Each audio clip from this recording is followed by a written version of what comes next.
The sharp crack of a palm meeting skin froze the airplane cabin in an instant.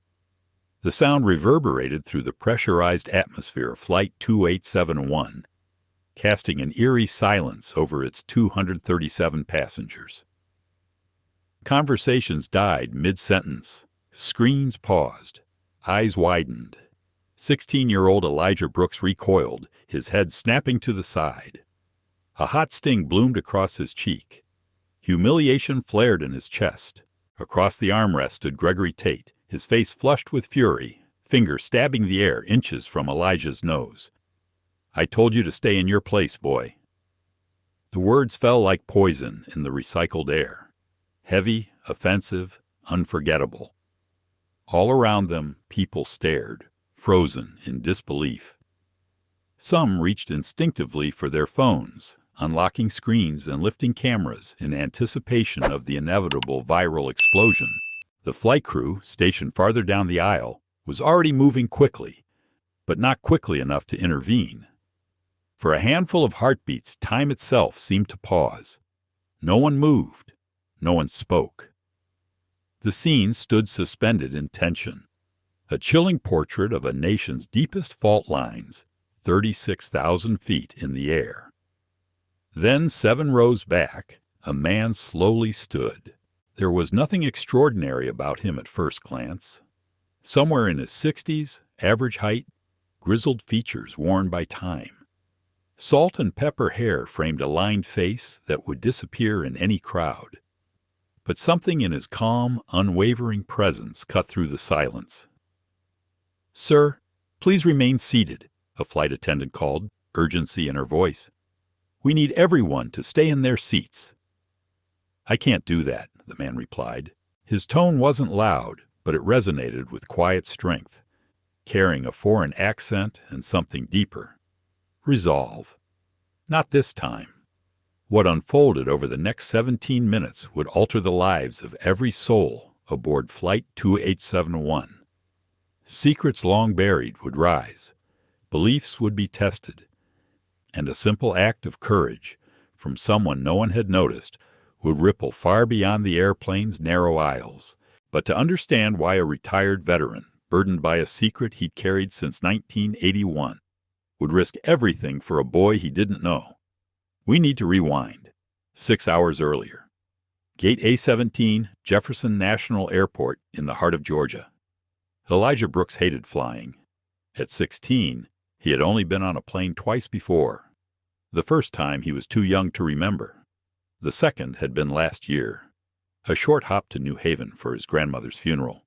Barely an hour in the air. This time, he was headed to Horizon Bay. And the 4.5-hour flight was already making his stomach twist. Not that he'd admit that to anyone, especially not his father. "You have your boarding pass?" Dr. Malcolm Brooks asked, for the third time in the last 15 minutes. His nervous energy manifested through relentless checklist reviews, a habit that made him an excellent thoracic surgeon and an exhausting parent. "Yes, Dad," Elijah replied, trying not to sound annoyed. "It's in the wallet you gave me. Same place it was the last 2 times you asked." Malcolm gave a small nod, only partially reassured. "And your project files?"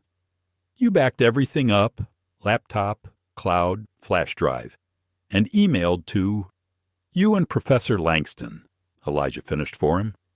He softened his voice, seeing the concern in his father's eyes. "Dad, I've got this.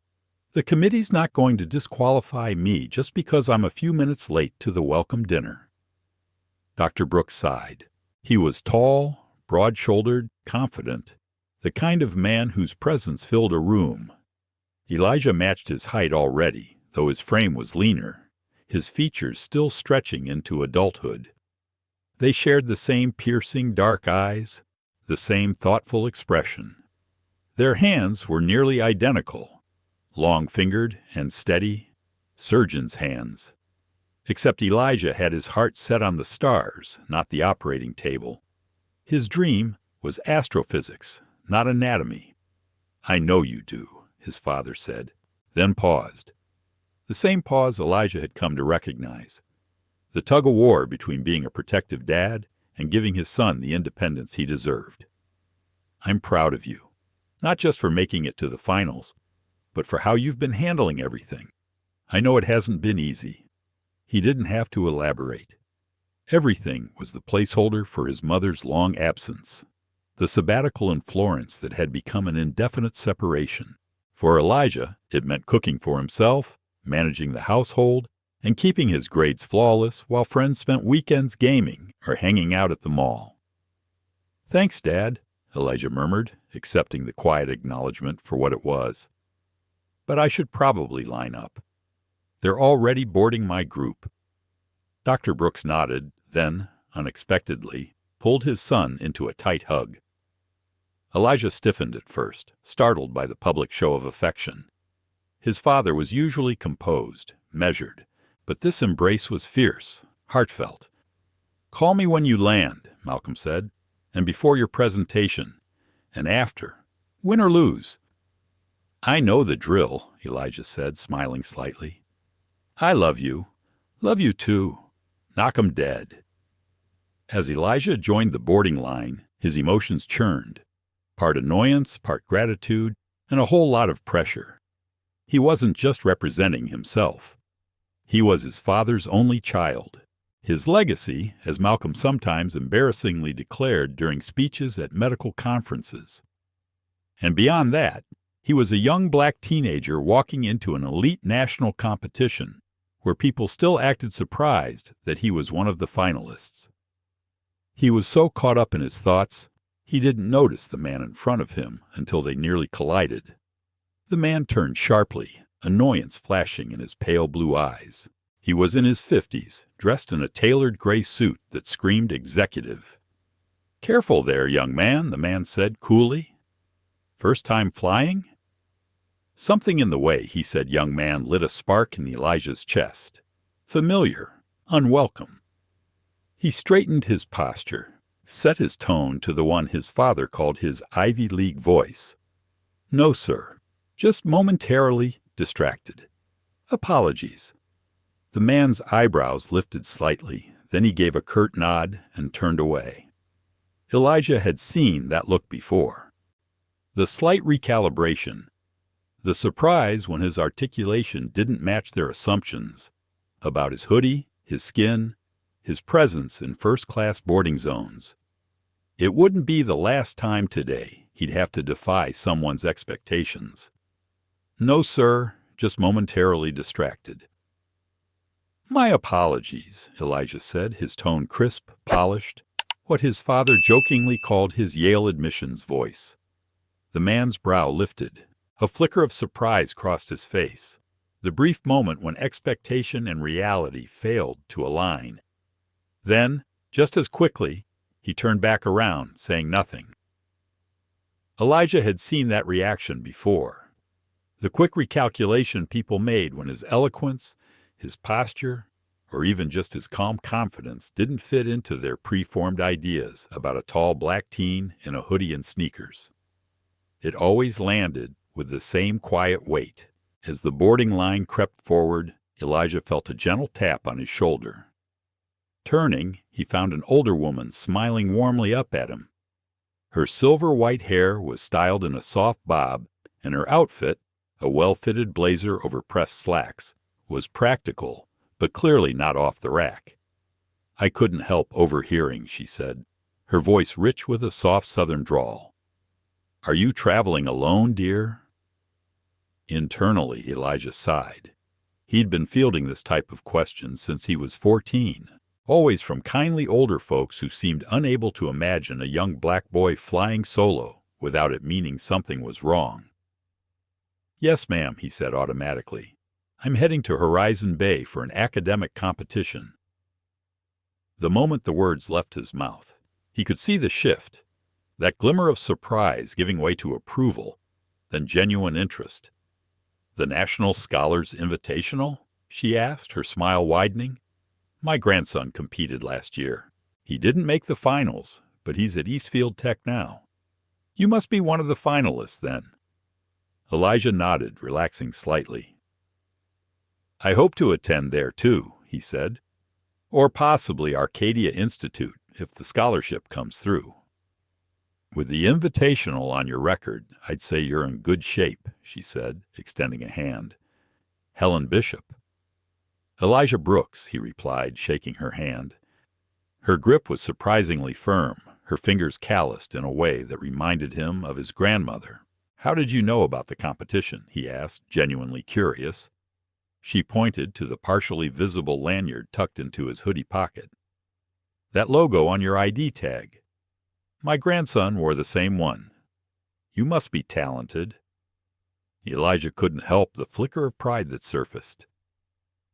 Astrophysics, he said. My project is about modeling gravitational waves from colliding black holes. The words came tumbling out faster than he meant them to, his excitement overriding his usual reserve. Fascinating, Helen said, her eyes gleaming. You know, I was at Cape Fairview for the Apollo 11 launch. Back then, the idea of someone walking on the moon seemed as wild as your black hole collisions do now. And look at us, planning missions to Mars, talking about wormholes and dark matter. My late husband would have eaten it up. He worked on the Apollo program, too. Before Elijah could reply, the gate agent announced pre-boarding for first class. The suited man from earlier stepped forward, along with a handful of other travelers. Helen gave Elijah one last warm smile. Perhaps we'll continue this conversation on board. Good luck with the competition, Elijah. As she walked away, Elijah felt something surprising rise in him. Hope. If his seatmates were anything like Mrs. Bishop, maybe this flight wouldn't be so bad after all. That optimism lasted precisely 20 minutes. As Elijah made his way down the cramped aisle toward seat 18B, he noted how clearly the airline divided its passengers. First class, all polished chrome and complimentary champagne. Premium economy, wider seats and smug expressions. Then economy, where humanity was packed in like puzzle pieces. He passed Helen in the first-class cabin, now sipping her drink and chatting with a businessman in the next row. She gave him a little wave. He smiled back before continuing through the narrowing aisles. The overhead bins were nearly full by the time he reached his row. With some effort, he wedged his backpack into the last available sliver of space and turned to face his fate. Middle seat. He sighed. Already in the aisle seat, absorbed in his tablet, sat none other than the man from the boarding line, Gregory Tate. On the window side, a girl around his age was immersed in a paperback, her long dark hair obscuring her face. "Excuse me," Elijah said, directing the words at the suited man, who would need to stand. Gregory looked up, annoyance flaring briefly before recognition kicked in. His eyes narrowed, and with a sigh loud enough to carry, he rose from his seat. "I had hoped you might be seated elsewhere," he muttered, just loud enough for Elijah to hear. Elijah said nothing. He simply maneuvered into his seat, doing his best not to bump anyone in the process. A losing battle in coach. Once seated, he glanced toward the girl at the window. She had looked up during the brief exchange. A small smile tugged at the corners of her lips. "They really don't build these for human bodies, do they?" she whispered, voice conspiratorial. "I'm Sienna, by the way." "Elijah," he replied. He noticed the battered copy of Dune in her lap. "Good book." Her face lit up. Her amber-colored eyes sparkled in contrast to her olive skin. "You've read it?" "3 times, Elijah admitted. "The movie, too. But it barely scratches the surface. My dad said it was his favorite when he was my age, so I figured I'd give it a try before watching the movie." Their conversation was cut short by the throat clearing of Gregory Tate, now back in his seat and typing on his tablet with unnecessary aggression. "Some of us are trying to work," he muttered, eyes still on the screen. "If you two could keep the noise down, that would be appreciated." Sienna rolled her eyes, then turned to Elijah and mimed zipping her lips. The gesture was so dramatically over the top that Elijah nearly laughed. She gave him a quick wink before returning to her book, clearly not intimidated by their third seatmate. As more passengers boarded and the flight attendants began their safety routines, Elijah pulled out his earbuds, hoping to disappear into music for the next few hours. But part of him already knew. This flight was going to be anything but peaceful. Elijah fished his earbuds out of his hoodie pocket, hoping to disappear into music until the plane reached cruising altitude. Before he could untangle the cord or plug them in, Gregory Tate, seated beside him, shifted abruptly, his elbow brushing forcefully against Elijah's and knocking it off their shared armrest. "Sorry," Elijah said reflexively, though the fault clearly wasn't his. Gregory didn't respond, just exhaled through his nose and subtly spread himself wider, reclaiming not only the armrest, but a little extra personal space in the process. It was a dance Elijah had learned well. The unspoken demand to shrink, to yield, to make himself smaller, especially in predominantly white spaces, where entitlement often took up more room than the seats allowed. Over time, it had become a reflex, an instinct for survival. But today, something inside him resisted. Maybe it was his dad's earlier hug. Maybe it was the warmth in Mrs. Bishop's voice. Maybe it was Sienna's easy, unbothered presence beside him. Whatever it was, Elijah placed his elbow deliberately back on the armrest. He didn't press or push, just reclaimed what was rightfully shared. Gregory's jaw tensed, but he said nothing. Small victory. Insignificant, maybe. But it gave Elijah a sense of quiet resolve. The aircraft doors sealed with a gentle hiss, and the captain's voice crackled overhead. "Good afternoon, folks. This is Captain Hayes speaking. On behalf of Silver Wind Air, welcome aboard Flight 2871 with service to Horizon Bay. Estimated flight time is 4 hours and 35 minutes. We're expecting smooth skies today, though we might hit a few bumps as we pass over the Highland Range. Sit back, relax, and we'll get you there safe and sound." As the flight attendants began their safety demonstration, Sienna slid a tiny notebook onto her tray table. Making sure Gregory remained occupied with his tablet, she scribbled something quickly and nudged the pad toward Elijah. "He seems like a real charmer. Bet he's a riot at dinner parties." Elijah smirked and motioned for the pen. Their fingers brushed briefly as she passed it to him.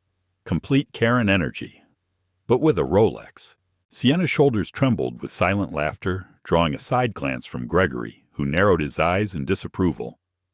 Undeterred, she wrote again. "I'm stuck in 18A for 4.5 hours.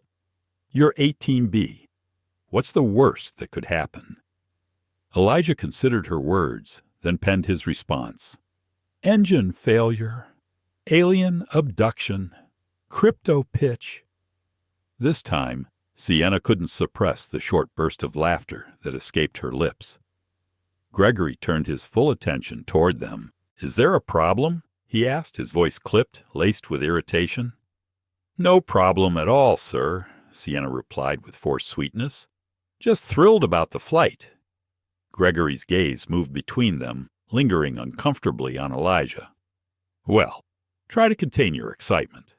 Some of us have important matters to attend to." "Of course," Sienna said, still smiling.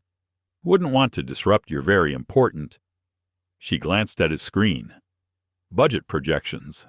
His face darkened slightly as he returned to his spreadsheet. Sienna caught Elijah's eye and winked. The aircraft began to taxi, the low rumble of the engines building beneath them. Elijah felt the usual tightness in his stomach return, equal parts takeoff anxiety and the more abstract discomfort of being wedged between cold hostility and unexpected friendship. Sienna must have noticed. She quietly slid the notepad over again. "First time to Horizon Bay?" Elijah nodded, writing back. "Science competition. My dad's in Jefferson City, Mom's in Horizon Bay. They split. I'm the human ping-pong ball." Before she could respond, the plane surged forward, lifting into acceleration. Elijah clenched the armrests, his knuckles white. He felt the rush of speed, then the lift. His stomach dropped, and heart climbed. Suddenly, A small hand rested gently over his own. "Sienna." No words, no fuss, just calm pressure, a silent offer of comfort. As the aircraft broke through the cloud layer and leveled into ascent, she withdrew her hand as casually as she'd placed it. "The scary part's over," she whispered, and somehow it was. Elijah nodded his thanks, the unexpected gesture warming him in ways he couldn't explain.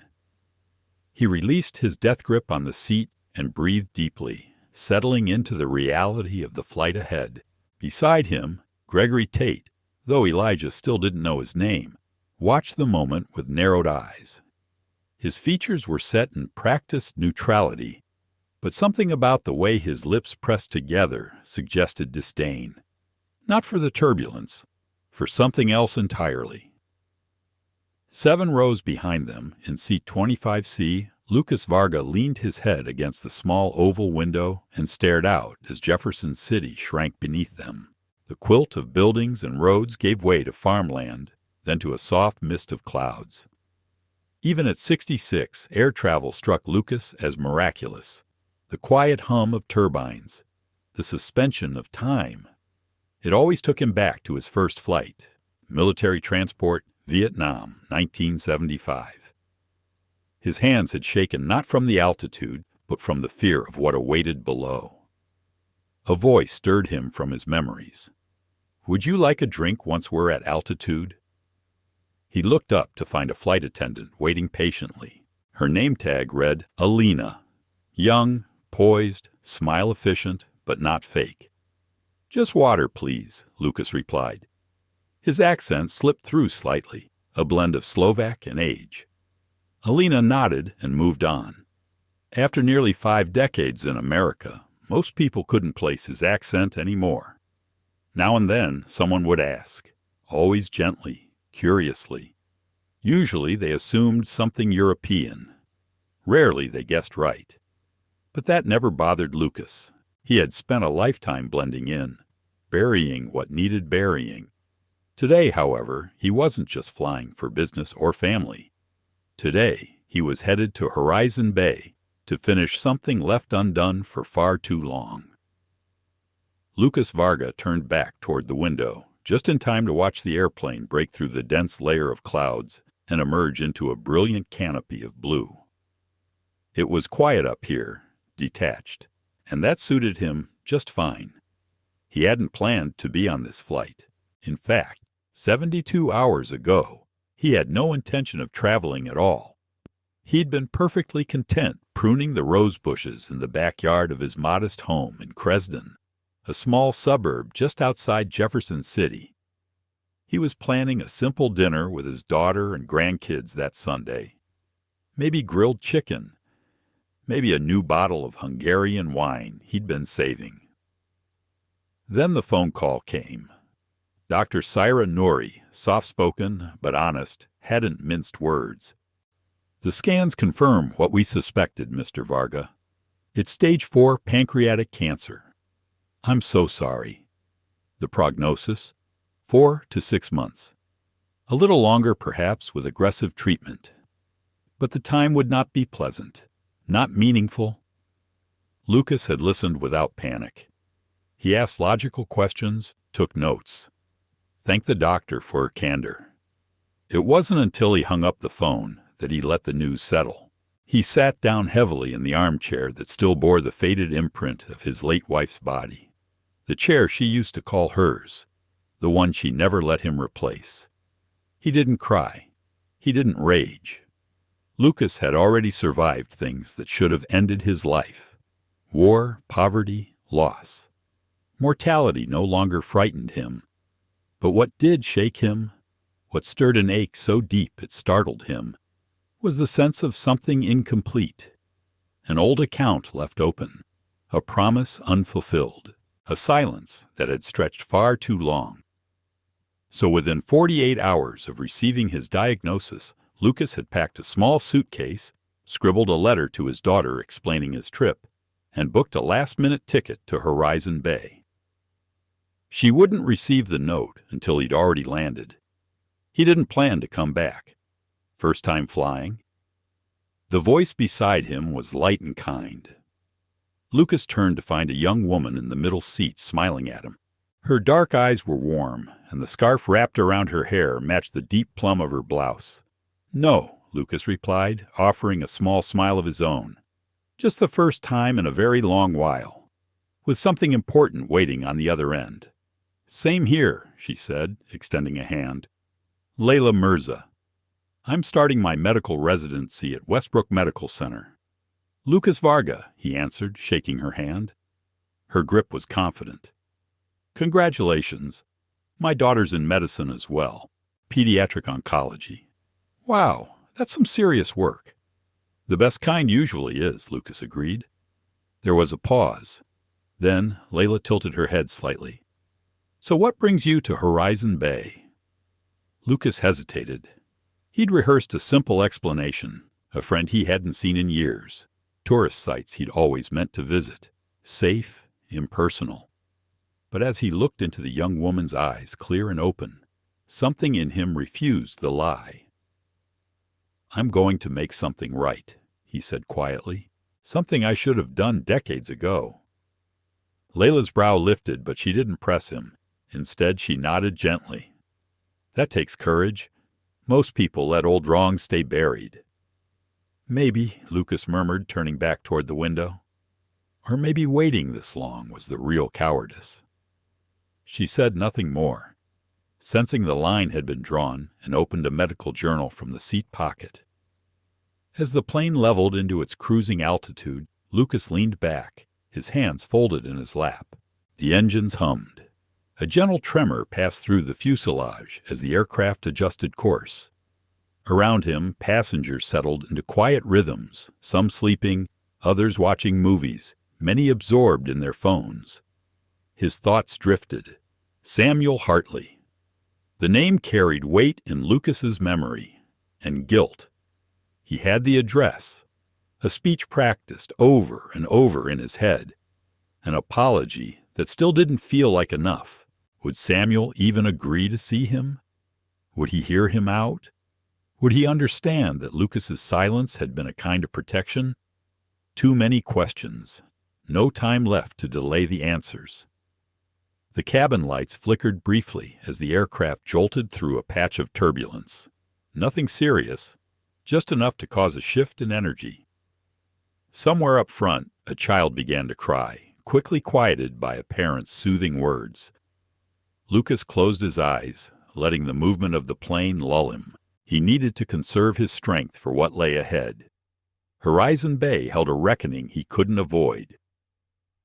A few rows ahead, flight attendant Alina Reyes made her way down the aisle with a calm that only came from experience. 11 years in the sky had taught her more than safety protocol and beverage cart maneuvers.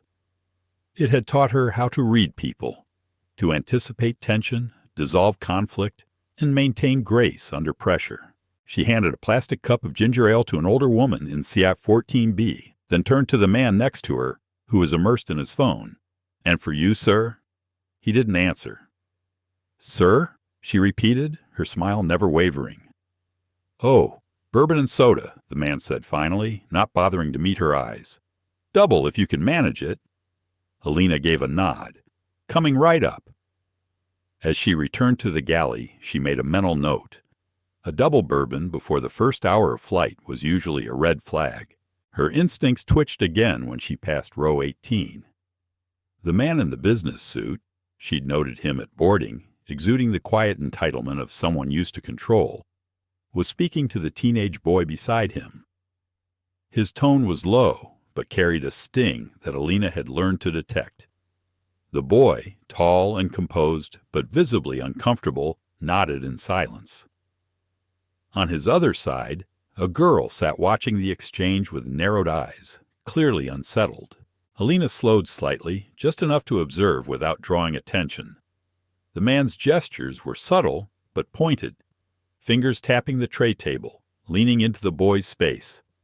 The boy, Elijah, if she recalled the manifest correctly, seemed to shrink in on himself, eyes flickering downward.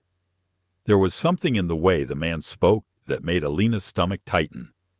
She'd seen enough flights to recognize when a dynamic didn't sit right. As she pushed the beverage cart back to the galley, she made a quick note to keep an eye on row 18. Not every storm starts with shouting. Some begin in a whisper, sharp enough to bruise but quiet enough to be missed. Elijah sat upright, composed but clearly uneasy, giving a polite nod as the man beside him continued his monologue, each word tinged with superiority, each gesture precise, rehearsed, and dismissive. On his other side, Sienna was watching the exchange with growing concern, her gaze sharp beneath a curtain of dark hair. "Everything all right in row 18?" came a calm, practiced voice. Alina Reyes, the lead flight attendant, had paused beside them. Her smile was textbook professional, warm but controlled, the kind that offered help without inviting unnecessary conflict. The man in the suit looked up. His expression shifted instantly, smoothing from irritation into a thin, placid smile. "Perfectly fine, thank you," he replied. "Just making conversation with the young man here." Elijah, Alina had quietly confirmed his name on the passenger manifest, gave her a tight smile, one that didn't touch his eyes. "We're good," he said. Alina hesitated, sensing the truth sat somewhere beneath Elijah's measured response. But with no clear violation to address, no incident that warranted action, she had no choice but to move on. "Well, let me know if you need anything," she said, directing the offer to Elijah, while holding the suited man's gaze for a beat longer than necessary. As she made her way back toward the galley, she added row 18 to her mental watch list. After more than a decade in the air, Alina had learned to recognize the scent of trouble long before it exploded into chaos. And something about that trio, especially the man in the tailored suit, was setting off her internal alarm. In the galley, her colleague Derek Shaw was refilling a carafe of coffee. "Keep an eye on 18, she murmured. "Business class vibes, but he's got a weird tone toward the teen sitting beside him." Derek nodded without needing clarification. After years of flying together, they'd developed their own shorthand.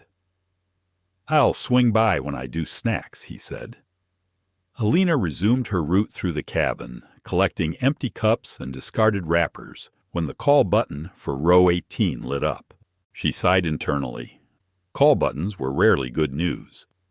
Returning to the row, she found Gregory Tate, the man in the suit, with his arms crossed and an expression of affected patience. "Excuse me," he began, his tone heavy with restrained irritation. "I purchased this ticket expecting to work in peace. Is there any possibility I could be moved to a quieter section? Perhaps premium economy, if there's availability?" Alina glanced at Elijah and Sienna, both of whom were now studiously avoiding eye contact, clearly trying to pretend they hadn't heard a word. "I'm sorry, sir," she said, with a gentle firmness. "We're fully booked today. Is there a specific concern I can help address?" Gregory lowered his voice, though not enough to keep his seatmates from hearing. "These teenagers have been whispering, laughing, and passing notes. It's making it difficult to concentrate." Sienna started to protest, but Alina raised her hand subtly. The universal gesture of "let me handle this." "I understand your frustration, sir," she said calmly. "However, from what I've observed, they're speaking quietly, which is perfectly acceptable on board. And I haven't received complaints from any other passengers." Gregory's jaw tensed. "I shouldn't have to wear headphones to block out inconsiderate behavior." "With respect," Alina said, keeping her tone even, "everyone has a right to speak quietly with their seatmates.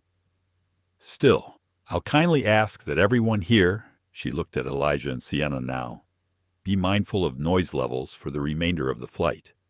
Her message was clear. She wasn't choosing sides, but she wasn't catering to unreasonable demands either. Gregory gave a curt nod, realizing he'd pushed as far as he could for now.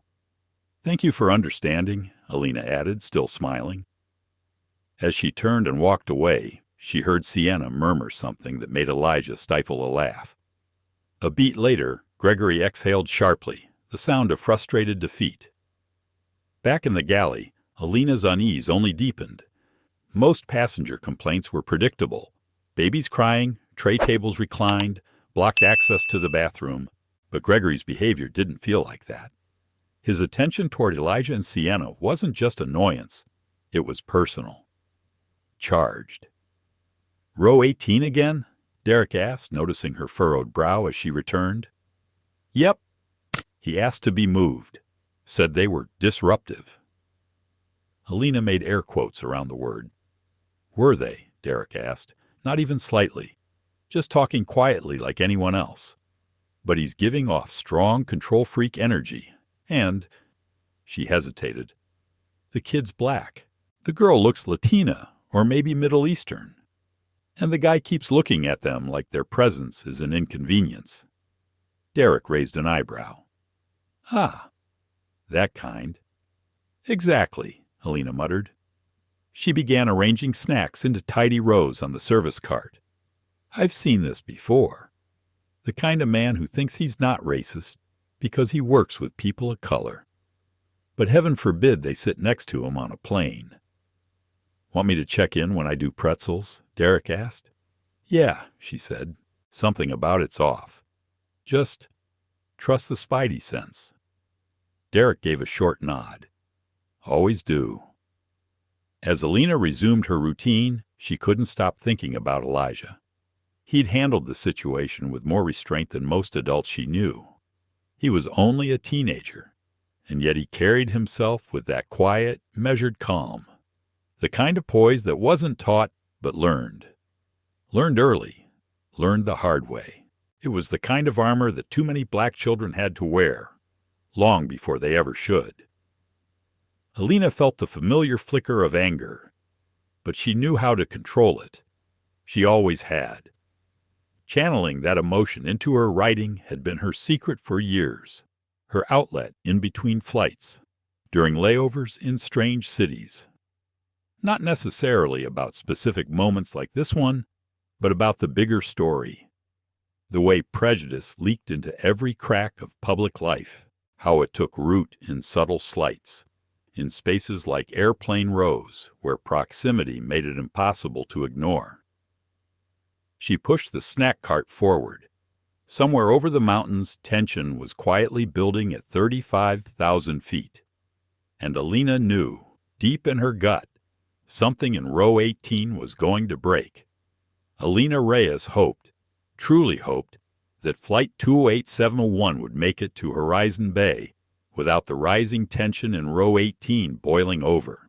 But as she pushed the snack cart forward, her gut told her something different. This wasn't just a case of grumpy passengers or mid-air annoyance. This was something deeper. And the flight, for row 18 at least, was just beginning. Nearly an hour into the journey, Elijah was doing everything he could to disappear. After the earlier exchange with Alina, Gregory Tate had slipped into an icy silence, punctuated only by exaggerated sighs and the sharp, irritated tapping of his stylus on the tablet in his lap. Sienna had tried to reignite their quiet conversation a few times, leaning over with whispered comments or sly notes. But every attempt was met with a glare so cold it might have frozen her pen mid-stroke. Eventually she gave up, turning back to her book with a dramatic eye roll that made Elijah smile faintly. With no other escape, Elijah inserted his earbuds and tried to focus on the presentation slides he had loaded onto his phone, prep material for tomorrow's science decathlon. But concentration proved elusive. The man next to him radiated disdain like a low-level electrical current, and Elijah found himself sitting stiffly, trying to ensure that not a single elbow, knee, or breath strayed into Gregory's precious personal space. So when the seatbelt sign blinked off, he seized the opportunity like a drowning man grabs a life ring. "Excuse me," he said quietly, motioning toward the aisle. Gregory looked up, annoyed, as though Elijah had interrupted some grand corporate negotiation instead of a spreadsheet. After a dramatic pause, he stood and stepped aside, letting Elijah pass with theatrical reluctance. As Elijah squeezed through, Sienna slipped something into his hand, a folded piece of paper, pressed with quiet urgency. He made his way toward the back of the plane, weaving past drowsy passengers, glowing screens, and the comforting hum of mid-flight monotony. The rear lavatory was mercifully empty. Inside the cramped cubicle, Elijah unfolded the note. "That guy creeps me out. If he says anything weird when I'm not around, tell me. My mom's a discrimination lawyer. She'd chew him up and spit him out." Despite the tightness in his chest, Elijah chuckled softly. There was something about Sienna's fire, the immediate way she stepped into allyship, that caught him off guard. He wasn't used to that. Not really. Navigating the world meant choosing when to speak and when to swallow, when to nod and when to fight. Most days he chose silence, survival. But here was someone who, without being asked, offered to stand in front of the fire with him. He lingered longer than necessary in the bathroom, partly to give himself a break, partly out of admiration for how airline lavatories managed to cram an entire plumbing system into a glorified broom closet. As he made his way back down the aisle, Elijah noticed something different in the air near row 18. The energy had shifted. Sienna's face was flushed, brows drawn together in a mixture of disbelief and simmering anger. Gregory Tate leaned toward her, speaking in a hushed but urgent voice. Elijah slowed. "You should be more mindful about the company you keep," he heard Gregory say. "I'm simply saying that a young lady like yourself—" "Is everything okay here?" Elijah interrupted, stepping back into the aisle just beside their row. Both heads turned toward him, Gregory with narrowed eyes, Sienna with visible relief. "Fine," she said quickly. Mr. Tate was just offering his unsolicited opinions on, well, everything. "I was merely sharing some friendly advice," Gregory said, his voice syrupy and full of false courtesy. Advice her parents might appreciate, considering the circumstances. The implication was so transparent, Elijah didn't need it spelled out. He'd heard it before. The underlying message, his presence beside a girl like Sienna, was inappropriate. Dangerous even. The assumption that his existence, quiet, respectful, brilliant though it may be, still constituted a threat. He swallowed the heat rising in his throat. "I need to get back to my seat," he said flatly. "Of course," Gregory said with a thin smile, standing once again with mechanical politeness. "We wouldn't want you missing any study time." As Elijah slid into his seat, Sienna leaned toward him and whispered, "He waited until you left to start in on me. Said I should be careful around certain kinds of people." Elijah didn't flinch. Sadly, he could believe it. He'd been groomed for this kind of moment his entire life. Usually this type of veiled bigotry came from older generations, those still clinging to ideas forged in a pre-integration world.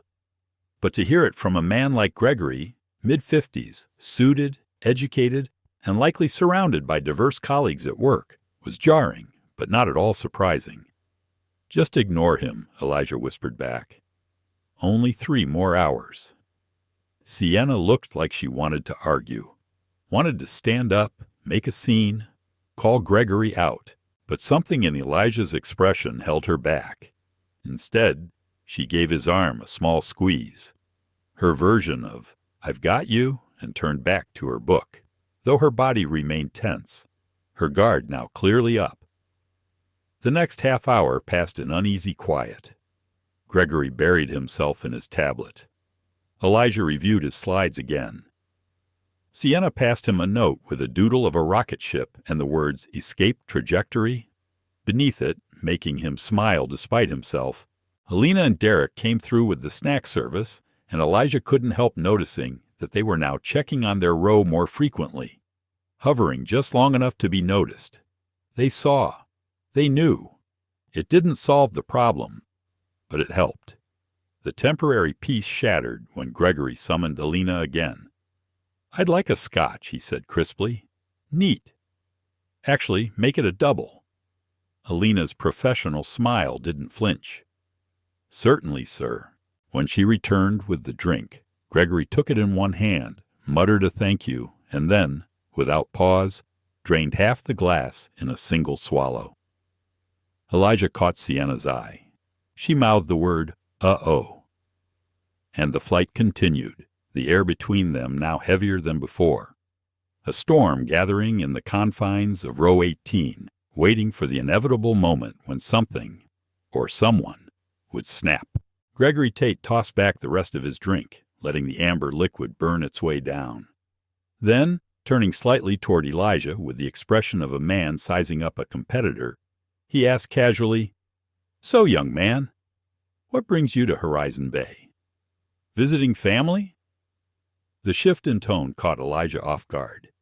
He paused, unsure whether to answer. But civility was safer, more strategic. "I'm competing in the National Quantum Symposium," Elijah said, keeping his voice even. "It's a physics competition." Gregory's brows arched, his surprise poorly concealed. "Is that so?" he said, the edges of his compliment already fraying. "You must be very smart." The words came out with a tone Elijah had heard too many times, that particular flavor of admiration soaked in condescension. Praise with an asterisk. Smart, for someone like you. Sienna leaned in, sensing the undertone. "He's a finalist," she added pointedly. "Only 12 in the entire country made it. His project is about measuring gravitational waves from merging black holes." Gregory turned his gaze to her, then back to Elijah, the expression on his face unreadable. "Fascinating," he murmured. "And what do your parents do?" Elijah didn't need a manual to interpret that question. It always carried the same subtext. There must be some extraordinary backstory behind your success. Surely it didn't come from you alone. "My father is a cardiothoracic surgeon," Elijah said evenly. "My mother teaches comparative literature at a university." Something flickered in Gregory's eyes. Maybe surprise, maybe discomfort. Either way, his assumptions had been quietly dismantled. He took another sip of his drink. "Well, good for you," he said, voice overly deliberate. "It's always nice to see students from diverse backgrounds taking advantage of opportunities. Shows what can be done when doors are opened." Every pause, every syllable, was loaded. Gregory's message wasn't subtle. Elijah's accomplishments weren't a reflection of personal ability, but of favorable policies. He was implying that Elijah had somehow gamed the system, a guest at a table he hadn't earned a seat at. Sienna stiffened, clearly ready to speak. But Elijah gave her a barely perceptible shake of the head. He'd learned long ago that confronting this kind of rhetoric rarely accomplished anything. Better to let it slide. Save his energy for things that mattered. "Thank you," he said simply, turning back to his phone in an unmistakable signal that the conversation was over. But Gregory wasn't finished. "You know," he said, "when I was your age, there weren't any of these special programs or diversity handouts. We had to earn our success. Pure merit." The challenge in his voice was unmistakable. Elijah felt his heart rate pick up, a low thrum of adrenaline. These were the kinds of exchanges that demanded precision, control. Say too little, and you swallowed injustice. Say too much, and you became the stereotype others were eager to see. Before Elijah could reply, Sienna stepped in. "Funny how merit always seemed to benefit the same types of people back then," she said, her tone light but her eyes sharp. "Almost like the system was built that way." Gregory turned toward her, the mask of politeness beginning to slip. "You're very young," he said tightly. "You don't understand how the world works. These days the pendulum has swung too far. Real talent gets passed over just to check diversity boxes.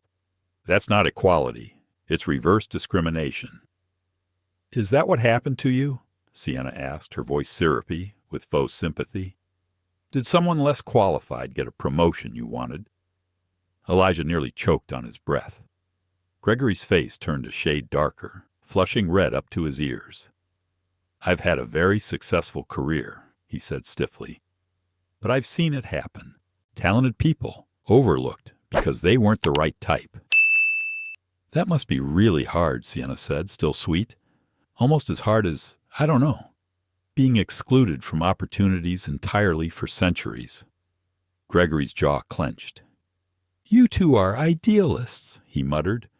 You think the world's this simple place where fairness can be handed out like candy? You'll understand one day, when you've lived longer. You're right, Elijah said softly. The world isn't simple. It's complicated, which is exactly why pretending that it's ever been a fair playing field is part of the problem. Gregory raised an eyebrow, his tone dismissive. And what, may I ask, is the real problem, according to a 16-year-old expert? Elijah met his gaze steadily. True merit, he said, can only be measured on a level playing field. And we're not there yet. Not even close. That's a very convenient perspective. For someone who benefits from today's system.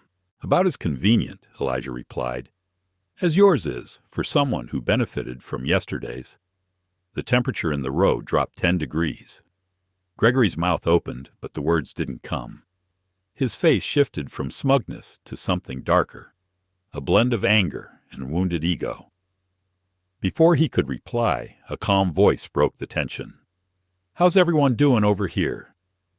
Derek Shaw, the male flight attendant, had arrived beside the row with impeccable timing. His tone was light, but his eyes assessed the situation with practiced precision. Can I offer anyone a second drink, or maybe a snack? It was a subtle intervention, but an effective one, the kind born of years in the sky, managing tempers in tight quarters. I'm fine, Gregory said stiffly. Just some water. I'll take a water too, Elijah said, grateful for the interruption. Same for me, added Sienna, her voice soft but steady. Derek nodded, then addressed Gregory again. I noticed you finished your scotch earlier. Would you like another, or maybe some coffee instead? We'll be serving the next round shortly. The question was casual, but the subtext was clear. We're watching, and we know. Gregory's nostrils flared slightly. Coffee, he muttered. Black. Derek smiled. Coming right up. As he moved on, the tension in the row seemed to crystallize into a kind of fragile silence. Gregory turned back to his tablet. Sienna exchanged a quick glance with Elijah. Part apology, part solidarity. Elijah nodded faintly in return, then leaned back in his seat. He couldn't focus on his notes now. His thoughts swirled, not just from Gregory's words, but from the exhausting familiarity of the whole encounter. He could still hear his father's voice, warning him that the world wasn't fair, that he'd always have to be twice as prepared, twice as calm, twice as careful. He had played that role today, dignified, composed, rational, but it didn't feel like a win, not yet. Gregory Tate had returned to tapping away at his tablet with mechanical precision, his posture rigid, his energy sharp and sealed. Across the row, Sienna shot a glance toward Elijah, a silent apology paired with a glimmer of shared understanding. Elijah offered a faint smile in response, a quiet reassurance, even as he leaned back and closed his eyes, pretending to sleep. But his mind refused to follow. The conversation still echoed in his thoughts, not just Gregory's carefully layered contempt, but Elijah's own response to it. He had engaged when he knew better. He'd heard his father's warning enough times to recite it in his sleep. It's not fair, son, but it's reality. You don't get the same margin for error. You need to be twice as composed, twice as aware. That's the burden we carry, until the world decides to shift. Elijah had accepted the weight of that burden from a young age. It had shaped how he spoke, how he moved, how he navigated spaces that were never designed with him in mind. He had mastered the balance, assertive but not confrontational, intelligent but not intimidating. It was exhausting but necessary. And yet, moments like this still pierced his armor. He hated how easily it could happen, how even a seat on an airplane became a battleground of perception and power. And this wasn't even the worst of it, not even close. His education, his father's job, the stability of his upbringing, they all cushioned the impact. Others like him faced this weight daily, with no protection at all. That thought grounded him. It didn't erase the sting, but it gave him purpose. He would endure, not just for himself, but for everyone who never got the chance to. That resolve slowly quieted the noise in his head. And for the first time since boarding, Elijah drifted into real sleep. He didn't see Sienna glance at him with concern, or Gregory watching him with something colder than annoyance. Nor did he see Andrei Novak, 7 rows behind, studying the scene with quiet intensity. A man who had lived through far too many versions of this moment. As Flight 2871 continued westward, the people aboard followed separate paths through the sky, each with their own destinations, their own histories. But Elijah, Sienna, Gregory, and Andrei were being pulled toward an intersection none of them could yet imagine, one that would change all their stories. Nearly 2 hours into the flight, the cabin had fallen into the heavy hush of mid-air lull. Most window shades were drawn against the sunlight that still blazed at 36,000 feet, casting the interior in a soft, muted twilight. Some passengers dozed in awkward positions. Others were hypnotized by the flicker of tiny screens. Elijah woke with a sharp inhale, briefly disoriented. It took him a few seconds to recalibrate. The drone of engines, the filtered air, the press of cramped seats all reminding him where he was. Horizon Bay, science competition, Gregory Tate. He rubbed at his neck, stiff from sleeping at a crooked angle, and blinked at the cabin clock. 2 hours to landing. Across the row, Sienna had drifted off, her book open and forgotten in her lap, her cheek resting lightly against the window. Gregory, still seated between them, was hunched over his tablet, muttering to himself as he adjusted graphs and slides in some kind of presentation. Elijah's mouth was painfully dry. He needed water, maybe a stretch too, but that meant asking Gregory to move. Not exactly appealing. Still, basic needs won out over tension. "Excuse me," he murmured. Gregory didn't answer at first, then stood with exaggerated effort, his face pinched in exaggerated inconvenience. Elijah slid past without comment and stepped into the aisle. He stretched discreetly, working the stiffness out of his back, then walked slowly toward the rear of the cabin. Near the galley, Derek Shaw was organizing supplies, prepping for the next beverage run. "Everything all right?" Derek asked casually, but with that trained alertness. "Yeah," Elijah replied. "Just needed to stretch my legs." Derek gave a knowing nod. "Your seatmate seems intense." Elijah chuckled despite himself. "That's one word for it.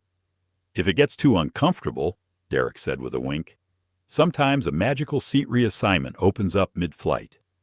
You never know. I think I'll manage. We're almost there anyway." Elijah hesitated, then added, "Thanks for checking in earlier.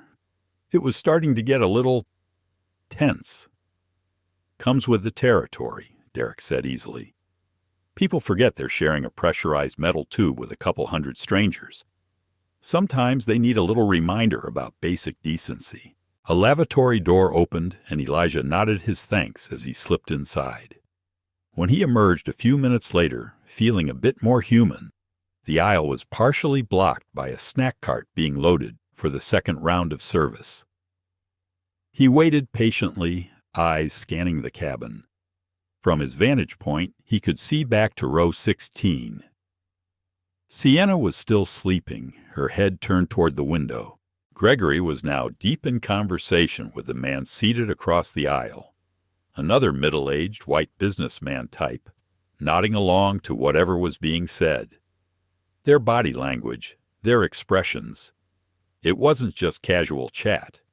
It had the unmistakable feel of agreement, of mutual grievance. Elijah couldn't hear their words, but he didn't need to. He knew the rhythm by heart. He could guess the script.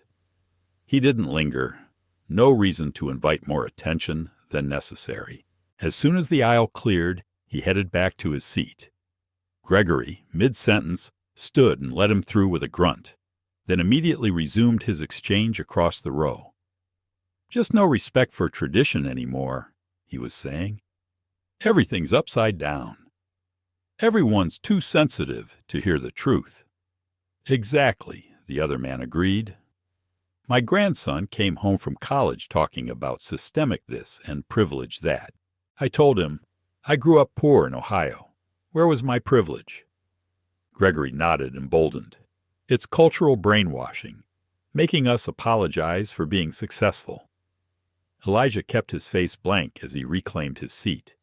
He put in his earbuds, thumbed on a playlist, and let the music drown out the rest of the conversation. A moment later, Sienna stirred beside him. "What did I miss?" she whispered.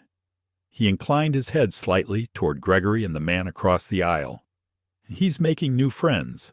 She listened for a moment, her expression shifting from sleepy curiosity to sharp disgust. "Wow," she muttered. "They found each other. Birds of a bigoted feather." She elbowed him playfully. "We should start a loud conversation about gender identity and critical race theory. Give 'em something to really complain about." He smiled at the thought, even if his shoulders still held the weight of the flight. Tempting, but I'd rather make it to Horizon Bay without someone filing a noise complaint. "You're no fun," she teased. But her tone softened. "Seriously, are you okay?" He nodded. "Yeah, just ready to get off this plane." Her voice dropped. "It's messed up, the way he's treating you. And he probably doesn't even see it. Probably thinks he's the reasonable one." Elijah nodded. "They never see it. That's the trick. I don't see color. And yet somehow they always do." Their hushed exchange was interrupted as the snack cart finally arrived. Derek offered his professional smile as he took their drink orders. "Water, please," Elijah said. "Same," Sienna added. "I'll have another scotch," Gregory announced. Derek's smile didn't waver. "I'd be happy to bring you a beverage, sir, but we're limiting alcohol to one per service round. I can offer coffee or a soft drink if you'd prefer." Gregory's jaw twitched. "Is that a new rule?" "I've flown this route dozens of times." "It's at the crew's discretion," Derek replied smoothly. "Helps us keep the cabin calm and comfortable for everyone." "Coffee, then," Gregory muttered. "Black." As Derek handed Elijah his water, there was a napkin tucked underneath. Scrawled in the corner were two words. "All good?" Elijah glanced up. Derek met his eyes with the kind of look that said, "I see you." It wasn't dramatic. It didn't need to be. Elijah gave a small nod. Sometimes just being acknowledged, just having someone notice, was enough to keep going. From his temporary pause near the back of the plane, Elijah Brooks stood quietly, letting his muscles stretch just enough to ease the cramp in his legs. From this vantage point, the full sweep of the economy cabin stretched ahead, like a grid of tiny stories, most people lost in sleep, movies, or distraction. But his attention locked on two specific rows. Sienna was still asleep, her body curled into the window like a cat finding peace in chaos. But Gregory Tate, as usual, had found someone new to talk to, a man across the aisle, older, white, and nodding eagerly at whatever grievance was being exchanged. Their voices didn't reach him clearly, but their postures told the story. Both leaned in slightly, a shared indignation brewing between them. Elijah had seen that body language before, in boardrooms, school hallways, parking lots. It was the body language of people convinced they were under attack by a world that had simply asked them to share space.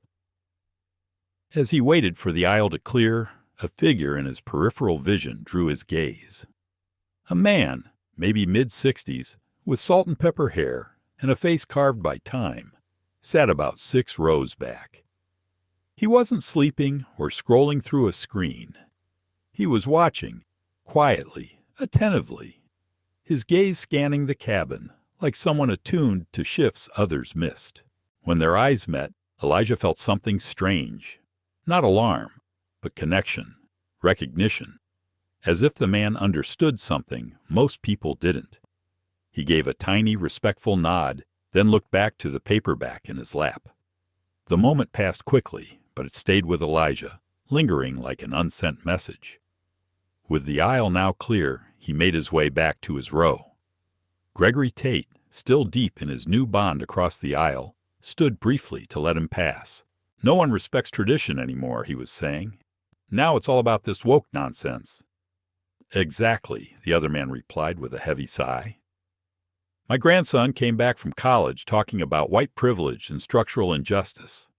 I told him, I grew up dirt poor in rural Alabama. Where was my privilege?" Gregory nodded like a metronome. "They're brainwashing them, guilt-tripping kids for being white. That's what happens when Marxists get a hold of education.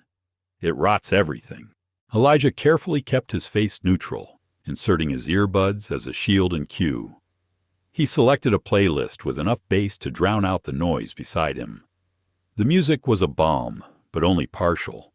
Some toxins seeped through no matter how loud the sound. Beside him, Sienna stirred. She blinked, stretched lightly, then noticed his expression.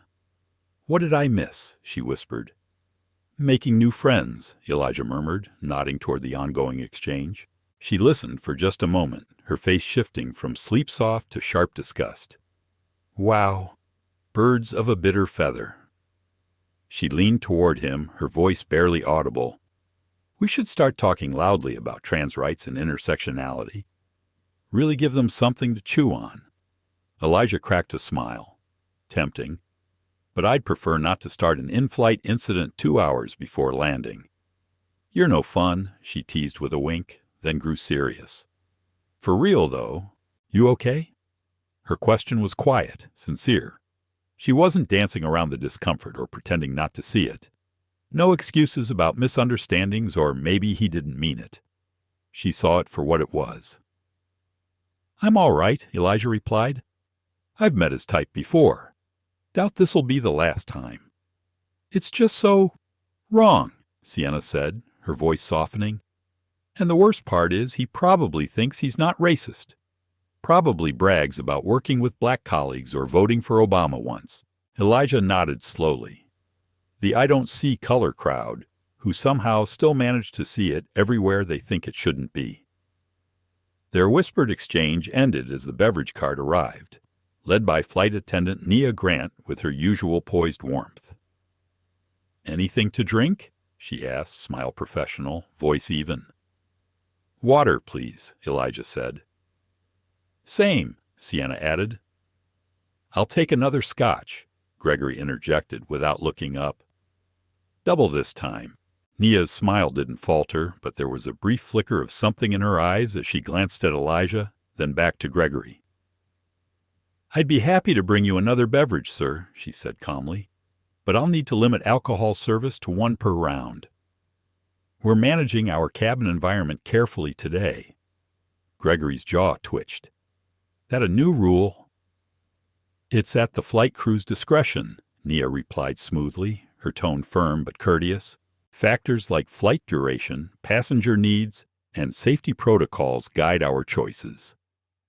The answer was crafted like armor, perfectly delivered, impossible to argue with without sounding unreasonable. Gregory seemed to recognize that. His lips tightened, but he didn't push further. "Coffee, then," he said. "Black." As Nia prepared their drinks, Elijah noticed a subtle exchange between her and Derek Shaw, the male attendant near the galley, a silent language of glances and gestures, professional, practiced, that made it clear they were tracking this row more closely than others. When Nia handed Elijah his water, there was a folded napkin beneath it. Scrawled neatly in one corner were the words, "All good?" He met her eyes and gave the smallest nod. just enough to say thank you. The cart rolled on, and Gregory returned to his tablet, grumbling softly under his breath. Sienna offered Elijah a soft smile. "We're almost there," she whispered. He nodded. "Yeah, just have to hold steady." But as the plane rumbled quietly westward, Elijah couldn't shake the sense that something was building. Not just in his row, not just with Gregory, but something deeper.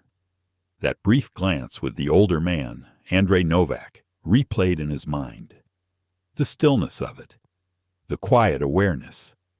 Something about that moment had felt important, like a thread was pulling them all towards something neither of them could see just yet.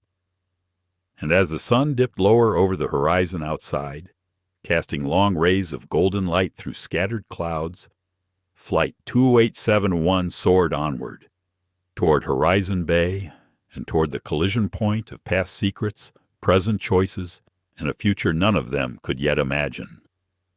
Elijah accepted the water from Nia Grant, her gesture simple, professional, but undeniably reassuring.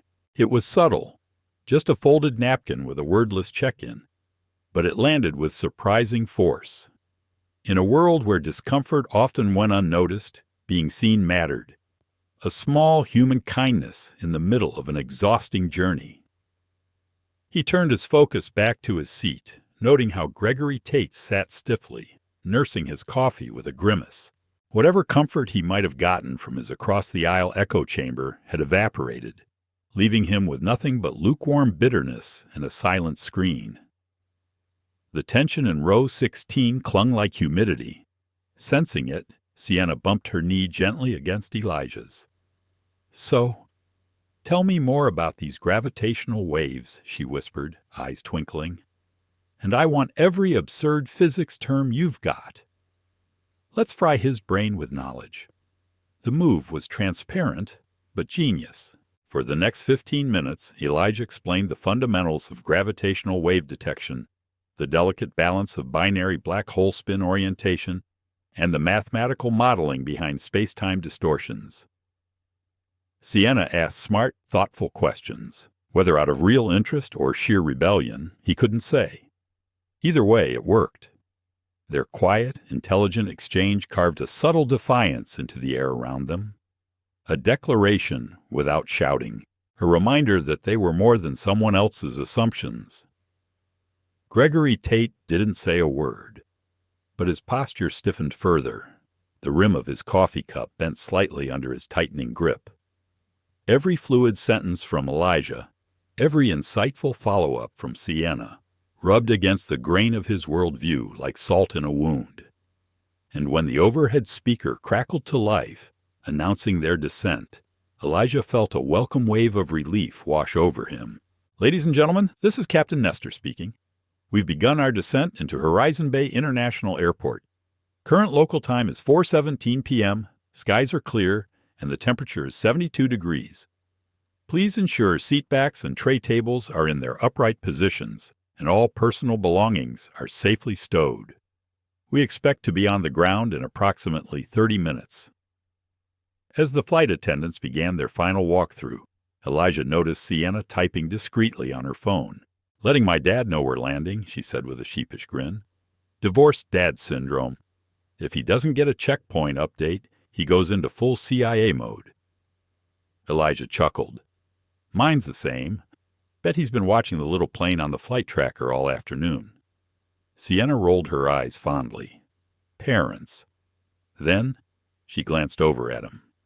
"Hey, maybe we could exchange numbers, in case you want someone to show you the real Horizon Bay. I sort of live between here and the East Coast, so I know all the cool spots. Zero tourist traps, promise." The offer caught Elijah off guard, then warmed him. He hadn't expected anything like this when he boarded. Not friendship, not solidarity, and certainly not someone like Sienna. "That would be amazing," he said, handing over his phone. They exchanged numbers quickly, and when she handed it back, Elijah noticed Gregory Tate watching them with eyes like sharpened glass. But for the first time all day, Elijah didn't care. Let the man glower. let him simmer in his own quiet contempt. Elijah Brooks had done nothing wrong, and even if that truth didn't protect him everywhere, it was his, and it mattered. Nia passed through again, reminding everyone to secure devices and fasten seatbelts. Elijah complied, sitting back as the city came into view through the window. Streets stretched like veins below them, pulsing with late-afternoon life. Horizon Bay sprawled beneath the haze, endless, sun-washed, and humming with possibility. "First impression?" Sienna asked, watching him take it in. "Big," he said, eyes wide. "Like, way bigger than I expected." "Wait until you see the traffic," she replied. "Then it feels even bigger." They laughed, and the sound of it felt like a small rebellion against everything that had happened since takeoff. The plane touched down with a soft bump, drawing polite applause from some passengers. The familiar chorus of clicks followed, the seatbelt sign dinging off, the overhead bin swinging open despite repeated announcements to wait. "Welcome to Horizon Bay International Airport. Local time is 4:43 p.m. For your safety, please remain seated until we've come to a complete stop at the gate and the captain has turned off the seatbelt sign. Please use caution when opening overhead bins, as items may have shifted during flight." Elijah felt the muscles in his shoulders finally begin to uncoil. Soon, this would be over. No more Gregory Tate. No more strategic silence. No more having to calculate every expression, every word, every breath. Just a hotel room, a science competition, a chance to win, and maybe, if he was lucky, a new friend to explore the city with. But even as the plane taxied toward the gate, he was aware that something had shifted inside him. This flight, the tension, the hostility, the kindness, it had meant something. It wasn't just a bad seatmate.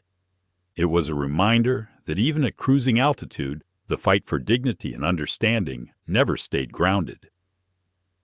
As the plane slowed, Elijah glanced back. Just for a moment. Andrei Novak, 6 rows behind, was watching again. Not in an intrusive way, but with the quiet calm of someone who understood. And this time, Elijah nodded back. As Flight 20871 rolled to a stop at the gate, the release of tension was almost tangible. After nearly 5 grueling hours in the cramped confines of economy class, passengers stirred to life, ready to reclaim their personal space. Beside Elijah, Sienna zipped her backpack shut, slipping her book inside. The enamel pins on the straps jingled softly. "So, competition tomorrow?" she asked, her tone light but supportive. He nodded. "Preliminary round starts at 10 a.m. If I make it to finals, that's at 3. "Sending every good vibe your way," she said with a grin. Though honestly, anyone who can explain quantum gravity to a sleep-deprived girl at 30,000 feet is going to dominate a science competition. Elijah chuckled. "Thanks for making the flight actually bearable." "Right back at you. Without you as a buffer, I probably would have chucked Dune at Mr. Spreadsheet over there." She whispered that last part, but it was clear Gregory Tate heard. His eyes narrowed, his lips pressed into a tight line. The plane came to a stop with a soft jolt, and the seatbelt sign dinged off. Immediately, the plane erupted into a familiar chaos. Passengers grabbing overhead bags, jostling for position in the aisle, the usual rush to escape. "Let me grab your number real quick," Elijah said, twisting slightly in his seat to pull out his phone. That's when it happened. His elbow accidentally bumped Gregory Tate's arm, an innocent move in the tight space. But it knocked the man's coffee, splashing a few drops onto the tablet balanced on his lap. "Watch it!" Tate snapped, loud enough to silence a few nearby conversations. He snatched a napkin and began dabbing furiously at the screen. "Are you always this clumsy?" he sneered. "Or just when you're trying to impress your little girlfriend?" The words hit like a slap. Not just the tone, but the intent. The way he weaponized the moment, twisted it to humiliate Elijah in front of strangers, and Sienna. Elijah felt the heat rise in his cheeks. Not from embarrassment, from restraint. "It was an accident," he said evenly. "I apologize." "An accident," Tate repeated, mocking him. "Just like it was an accident that you disrupted my work all flight long. Just like your accidental chatter, your accidental elbow in my space. Funny how the same person keeps causing accidents." The words were ridiculous, inflated with obvious malice. But their target was clear. Sienna jumped in, her voice tight. "Are you kidding me? We've been practically tiptoeing around you this whole flight. You've been rude, condescending. And now what? Crying over a coffee drip? Get over it." Tate's gaze turned on her, cold and sharp. "This right here. This is what's wrong with your generation. No respect, no accountability. You all think you can say whatever you want, do whatever you want, without consequences. And you think you deserve respect just because you wear a suit and talk down to teenagers?" Sienna shot back. "You think your job title gives you the right to act like this?" The tension was no longer quiet. Nearby passengers turned in their seats. Some watched openly. Others feigned disinterest while clearly listening. And Elijah could feel the invisible weight shifting. The unspoken truth. No matter who started it, he would be judged the harshest. "Sienna." "It's fine," he murmured, trying to de-escalate. "Let's just get our things and go." "No, Elijah, it's not fine," she said, voice rising. "He's been awful this whole flight." "For what? For sitting next to you?" "Except what?" Tate challenged, eyes glinting. "Go ahead, say it. Make it about race. That's the game now, right? You can't just call out bad behavior anymore. No, it's got to be racism." The word hung in the air like a lit match over dry kindling. Elijah's hands curled into fists on his thighs. Not because he was about to hit anyone, but because this was the moment his father had warned him about. The one where, as a young black man, his reaction could redefine the entire narrative against him. Before he could speak, a new voice entered the scene. "Sir, I think that's enough," said Nia Grant, the flight attendant, stepping in with measured calm. Her smile was gone. Only authority remained. "We've arrived at the gate. Passengers are trying to deplane. If you'd like to file a complaint, you're welcome to speak with customer service in the terminal." Tate turned toward her, clearly ready to argue. But then, from across the aisle, the man who had been nodding along with him earlier chimed in.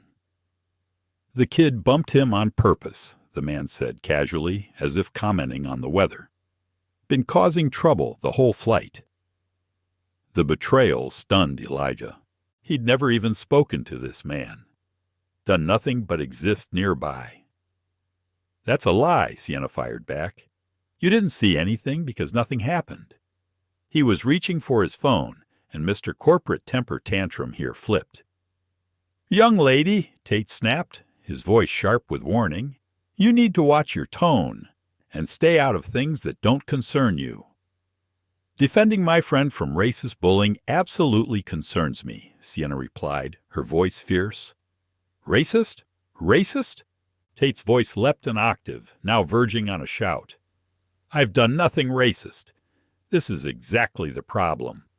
Play the race card when you've got no argument, no accountability, just cry, racism." Elijah felt it happening in slow motion. The escalation, the narrative slipping beyond his control, the stares, the assumptions. He wasn't a kid anymore. Not in their eyes.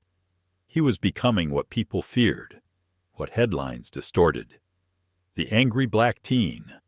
Even as he sat still, even as he said nothing, he could feel it, that creeping reduction, being seen not as himself, but as someone else's stereotype. For a moment, it felt like the entire plane had stopped breathing. In the tightly packed rows of Flight 2871, a story was unfolding. One that, retold later, would lose its details.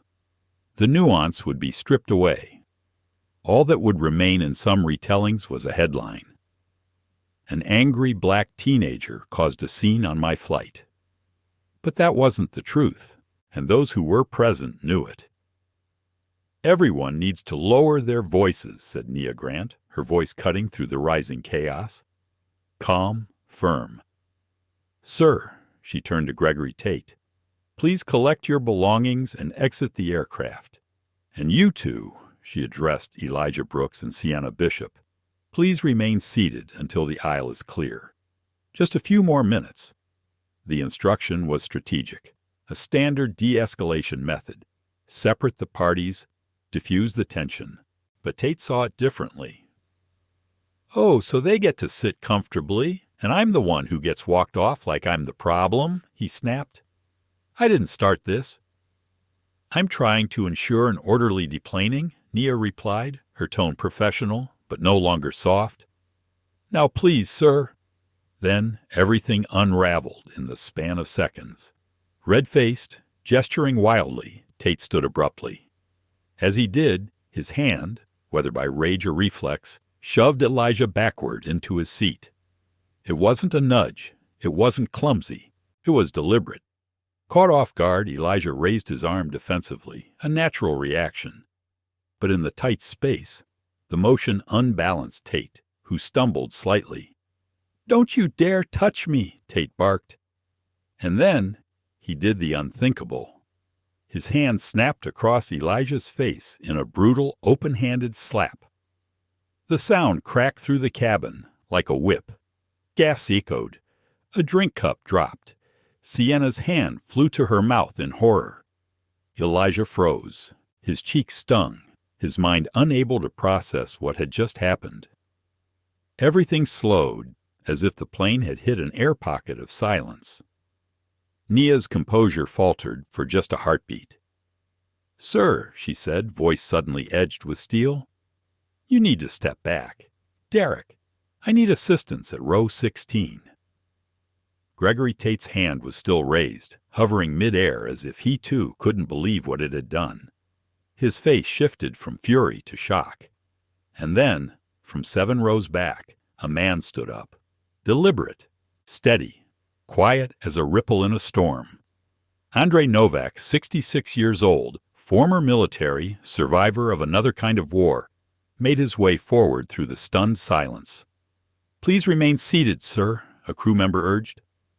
I can't do that, Andrei replied, his voice accented but clear. Not this time. He stepped between Elijah and Tate, placing himself as a human shield. He was shorter than Tate, older, with creases around his eyes. But in that moment, he was immovable. You will not lay a hand on this young man again, Andrei said, voice low but unwavering. Tate, rattled, puffed up like a wounded animal. This doesn't concern you, old man. Step aside. It concerns all of us, Andrei said.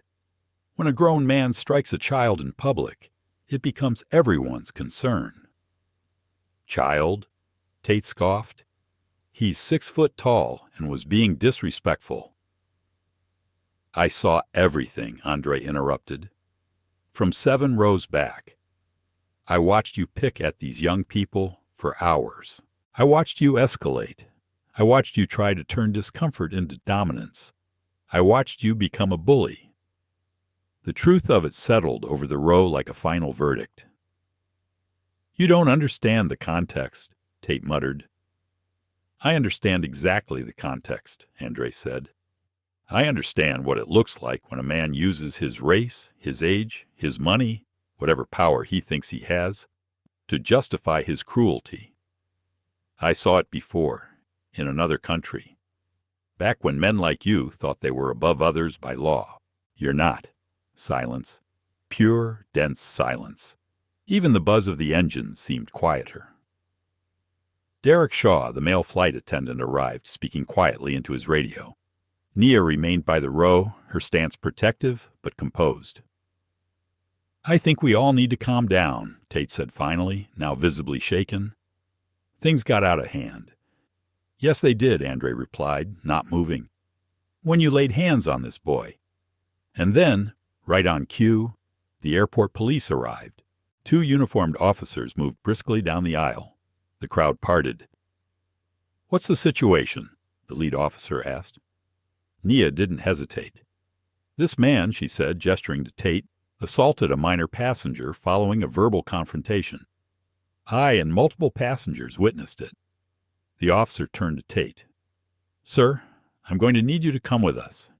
Please provide a statement." The request came with firm professionalism, but it did little to lessen the disbelief on Gregory Tate's face. "This is ridiculous," he protested, though the fire in his voice had faded. "It was a minor incident, blown completely out of proportion." "Striking a teenager is not minor," the officer replied evenly. "Please gather your belongings and come with us. We'll handle this in the terminal." Reluctantly, Tate obeyed, scooping up his tablet and briefcase as two officers flanked him, their presence making it clear that this was not up for discussion. The rows of passengers silently watched as the man who had disrupted their flight was escorted down the aisle. As he passed, a few turned to look at Elijah Brooks still seated in row 16, still processing the storm that had erupted and subsided within minutes. His cheek still stung from the slap. But more than that, his heart raced with the weight of public attention and the echo of everything that had come before it. "You all right, young man?" Andrei Novak asked gently, now standing close by. His voice, though deep, carried a softness that caught Elijah off guard. Elijah nodded. "Yes, sir.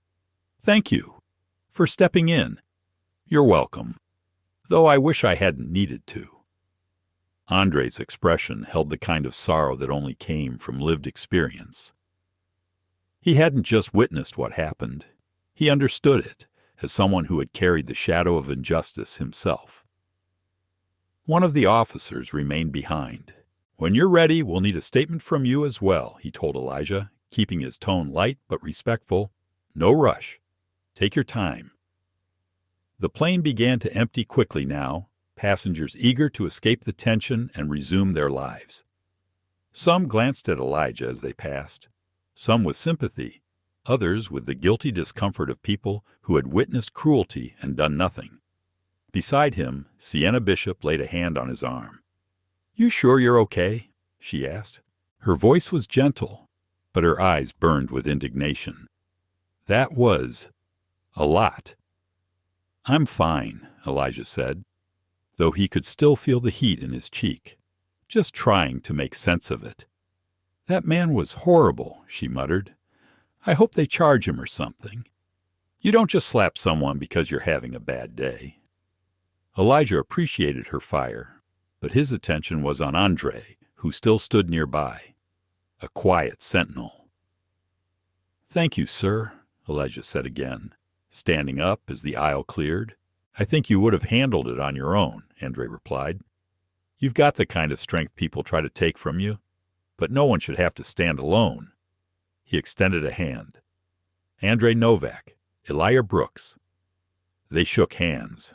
Two men separated by generations, but suddenly connected by a moment neither of them had expected. Elijah noticed the older man's grip.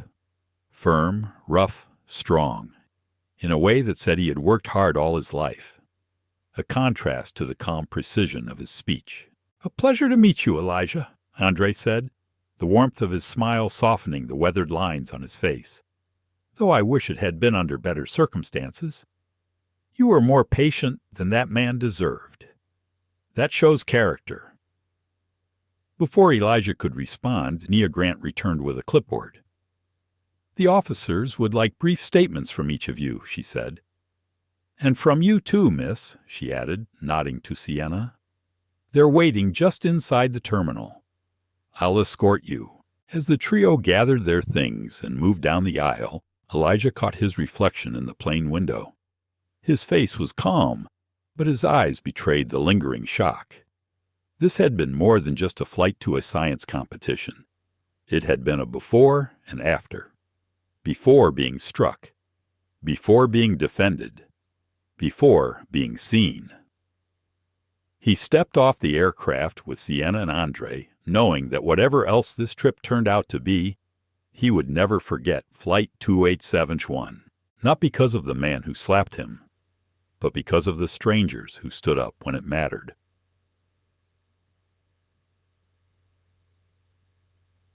The fluorescent lighting of Horizon Bay International offered no comfort.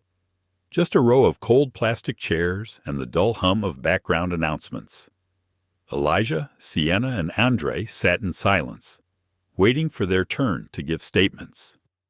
What had happened so suddenly, so violently, had now slowed to a bureaucratic crawl. Forms, questions, policies. "They shouldn't be making you wait like this," Sienna said, her energy now channeling into fierce loyalty. "You're the victim here." "It's fine," Elijah replied, though he was ready to be anywhere else. He needed to shift his focus back to the competition, the reason he'd come to California in the first place. "They're just doing their jobs," Andre added from beside him, watching the teens with quiet admiration. "Is someone meeting you here, Elijah?" he asked. "Your parents, maybe?" "No, sir. I'm here for the National Science Decathlon. My dad's back in Atlanta. There's supposed to be a shuttle from the organizers." Elijah glanced at his phone. Multiple texts from his father ranging from, "Are you safe?" to "Please call me now." "I should call him," Elijah muttered. "Of course," Andre said, nodding. "He'll be worried." As Elijah stepped away, Sienna turned to Andre. "Thank you," she said. "Back there. What you did, that was really brave."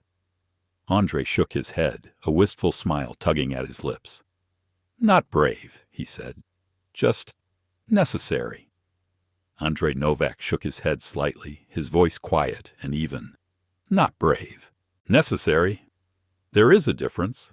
"Still," Sienna Bishop replied, her voice hushed, "most people wouldn't have gotten involved. They would have watched, or pretended not to see." "Yes," Andre agreed, his eyes distant, voice shaded with memory. "Most people do exactly that. I've been guilty of it myself, in the past." There was weight behind those words, something unspoken, but deeply personal. Sienna felt it immediately. He wasn't talking about small regrets. This was something larger, something older. But before she could ask more, a police officer approached. "Miss Bishop, we're ready to take your statement now." She rose, casting a glance toward Elijah Brooks, who stood across the waiting area, pacing slowly with his phone to his ear. "Tell him I'll be right back," she said softly. "I will," Andre nodded. Now alone, Andre watched the young man with a quiet sort of reverence. He noted the straight back, the composed tone, the careful restraint even in the middle of a deeply unjust situation. There was something painfully familiar in it, something that echoed across time. Elijah ended the call and slipped the phone into his pocket. "My dad's freaking out," he said, sighing as he sat beside Andre. "He was ready to book a flight out here. He is worried for you." "That is natural," Andre said gently. "I know. But I've been working toward this competition for months. I'm not going to let some racist jerk throw that off track." He touched his cheek absent-mindedly, wincing slightly. The mark had begun to form, less obvious against his deep brown skin, but still tender. "Does it hurt?" Andre asked, his eyes full of concern. "Just stings," Elijah said, then paused. "More my pride than anything." He tried to smile, but it didn't quite reach his eyes. "I keep thinking, maybe I should have just moved seats, or ignored him completely. Maybe I made it worse." "No," Andre interrupted, his voice calm but firm. "Don't do that to yourself. That's what people like him want, to make you question your own dignity. You did nothing wrong." Elijah looked at him, studying the older man for a long beat. "You speak like someone who's lived this." "I have," Andre replied after a pause, "though in another time, another place." He leaned back slightly. "I came here in 1976 from what used to be Czechoslovakia. I was a refugee, and I learned quickly that America's promises of equality are complicated. You said something earlier, on the plane, about seeing men like him before," Elijah said. "What did you mean?" Andre was about to answer when a voice called out, "Elijah Brooks? We're ready for you now. Mr. Novak, you'll be next." Elijah stood and Andre reached out, laying a steady hand on his arm. "Speak your truth plainly," he said. "You've done nothing wrong. The truth is on your side." With a nod, Elijah followed the officer into a small windowless office where he recounted the events of Flight 2871. The initial comments, the escalating tension, the slap. His voice was calm, but the exhaustion in his body told a deeper story. The officer listened closely, took notes, and then said, "We've got multiple witness statements. Mr. Tate is currently detained, but pressing charges is up to you. Assault on a minor is a serious charge. You don't have to decide right now, but we'll need an answer within 24 hours. Elijah hesitated. To press charges meant stepping into the spotlight. Court hearings, media attention, disruption. But to walk away meant letting Gregory Tate face no real consequence, no reckoning. "Can I think about it?" he asked. "Talk to my dad?" "Of course," the officer said, handing over a card. "Call this number when you're ready. Regardless of your choice, Mr. Tate will be temporarily banned from the airline." When Elijah returned to the waiting area, Sienna and Andre looked up from a quiet conversation. "How'd it go?" Sienna asked, rising. "Are they arresting that jerk?" "They're holding him for now," Elijah said, sitting down. "But I have to decide if I want to press charges." "You should," Sienna said without hesitation. "He slapped you. In public. With witnesses. That's not just wrong. It's criminal." Andre didn't immediately agree. His face was contemplative. Elijah turned to him. "What do you think?" "I think justice takes many forms," Andre said slowly, "and the court system is just one of them. You have to ask yourself, what outcome would give you a sense of justice? Is it seeing him punished? Is it public accountability? Is it something else?" Elijah nodded slowly, the weight of the question settling in his chest. Before he could respond, his phone buzzed.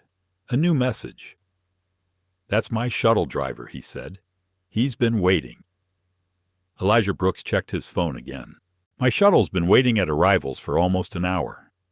"I should head out," he said. "My mom's probably wondering where I am, too," Sienna Bishop added, glancing at her own phone. "But hey, let's meet up while you're here, okay? Maybe tomorrow after your competition. I want the full rundown." "That sounds great," Elijah replied, genuinely grateful for the connection they had built amid so much turbulence, literal and otherwise. They shared a quick hug, brief but full of meaning. In that embrace was understanding, solidarity, and a kind of quiet triumph over everything they'd just endured. As Sienna disappeared into the crowd with a final wave, Elijah turned back to Andre Novak, suddenly reluctant to leave the man who had stood up for him without hesitation. "Mr. Novak, I don't know how to thank you properly for what you did today." "No thanks are necessary," Andre replied with a gentle smile. "But perhaps, if you're willing, we could meet again while you're in Horizon Bay. I'd love to hear how your science competition goes. And maybe," he added with a knowing glance, "offer a little perspective on your decision about whether or not to press charges."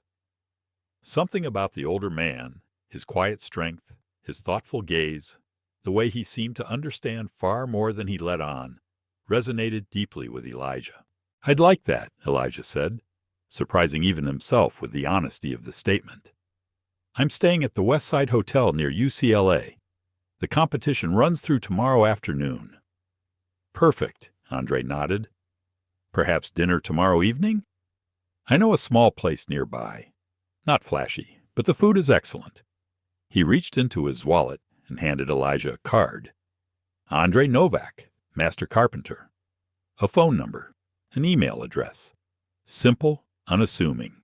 "I'll call you after the competition," Elijah promised, slipping the card into his pocket. "And thank you again, Mr. Novak. Not everyone would have done what you did." "More should," Andre replied quietly. "Safe travels, Elijah." and good luck with those gravitational waves. Elijah couldn't help but smile. Genuinely this time. The first real smile since the ordeal aboard Flight 287-1. He extended a hand. They shook, young fingers meeting calloused, seasoned ones. With a final nod, Elijah slung on his backpack and walked toward the exit, where his shuttle driver was waiting. His mind buzzed with competing thoughts. The science competition, the possible court case, and the mysterious stranger who had come to his defense without hesitation. It all felt strangely significant, as though this day wasn't just a fluke, but a moment his life had been leading to. It was an unusually spiritual thought for a young man grounded in physics and mathematics. And yet, as Elijah stepped out into the warm glow of the Horizon Bay evening, he couldn't shake the feeling that this day had set something in motion, something far larger than he could yet comprehend. In a sterile holding room on the other side of the airport, Gregory Tate sat alone. His tailored suit was wrinkled, his posture slumped. The confidence that had once dripped from his every movement was now replaced by something else. Uncertainty. The door opened. A uniformed officer entered, clipboard in hand. "Mr. Tate, we've gathered multiple witness statements, passengers, crew. The accounts are consistent. You initiated a verbal altercation and followed it by striking a minor. That qualifies as assault." Gregory cleared his throat, his voice faltering for the first time all day. "I lost my temper. It was a moment of poor judgment, one I regret deeply." "A moment of poor judgment," the officer repeated, not without irony, "that took place in front of over 200 passengers and flight crew. You're fortunate no one responded physically." Gregory bristled. "A 1-year ban from the airline? That's outrageous. I travel weekly for work. This could ruin my professional life." "You should have considered that," the officer replied flatly, "before raising your hand to a teenager." The officer handed him a temporary release notice. "You're free to go, for now, but stay in the Horizon Bay area for the next 72 hours. We'll be in touch depending on the minor's decision about pressing charges." As the officer led him from the room, Gregory's phone vibrated. He glanced at the screen.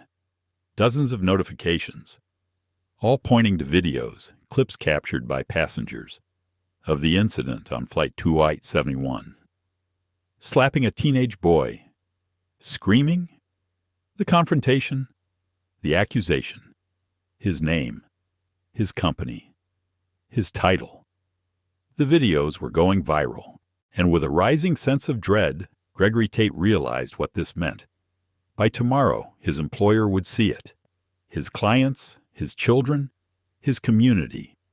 The man he had crafted for decades, respectable, successful, composed, was being overwritten by a new persona. The executive who slapped a black teenager on a plane. And it was no longer in his control. Andrei Novak sat quietly in the driver's seat of his rental car. He hadn't started the engine yet. The silence of the parking structure surrounded him, pressing inward like a physical weight. From his jacket pocket, he drew a worn photograph. 2 young men in faded military uniforms, arms draped across each other's shoulders, smiles etched onto faces, trying to appear braver than they felt. Vietnam, 1975. James Henderson. The name still stung in his chest. As Andrei looked at the picture, a storm of old guilt surged to the surface. Memories of loyalty, of betrayal, of secrets buried too deep for too long. It had taken decades for him to summon the courage to face what he had left behind. And yet, watching Elijah hold his ground, enduring the weight of Gregory Tate's hatred with grace and restraint, had rekindled something in him. Not just pain, purpose. What began as a spontaneous defense of a young man on a flight had become something deeper. An echo of a wrong Andrei Novak had spent his life trying to forget. And tomorrow, after dinner and conversation, he would finally begin to make it right. In the dim glow of the parking garage outside Horizon Bay International, Andrei Novak sat behind the wheel of his rental car, motionless. He held a photograph in his weathered hands, a black and white snapshot from another lifetime. Two young men in military fatigues, arms draped over one another's shoulders, wearing brave smiles edged with fear. One of them was unmistakably Andrei, 45 years younger. The other, a black man with a guarded expression and fierce, intelligent eyes. Faded writing on the back read, Mike and James, Da Nang, 1975. Andrei traced the edge of the image with a finger, his expression a mix of grief and something gentler, perhaps peace.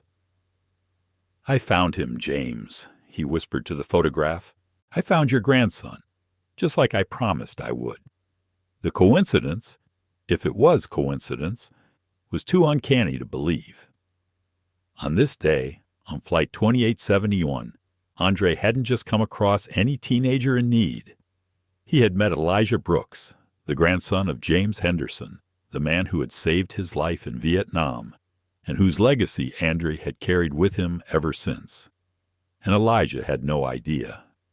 No idea that the man beside him on the plane had once failed to speak up, had once protected himself at the cost of James Henderson's safety, had stayed silent, and lived with that silence like a splinter in his soul for over 4 decades.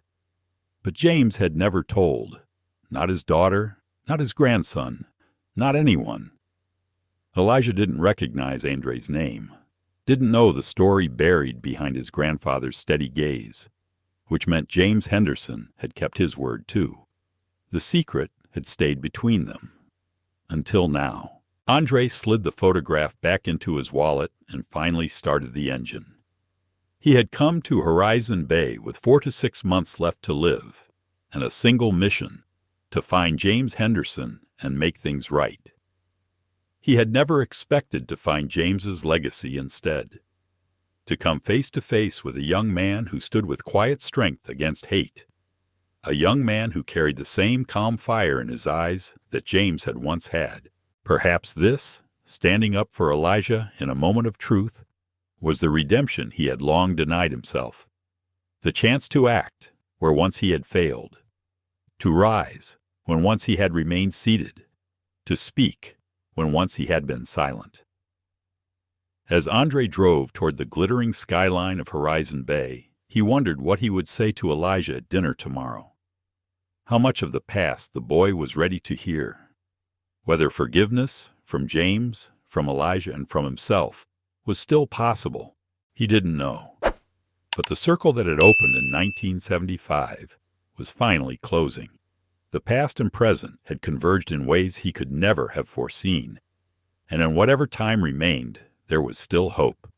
Hope of setting right what had gone so painfully wrong.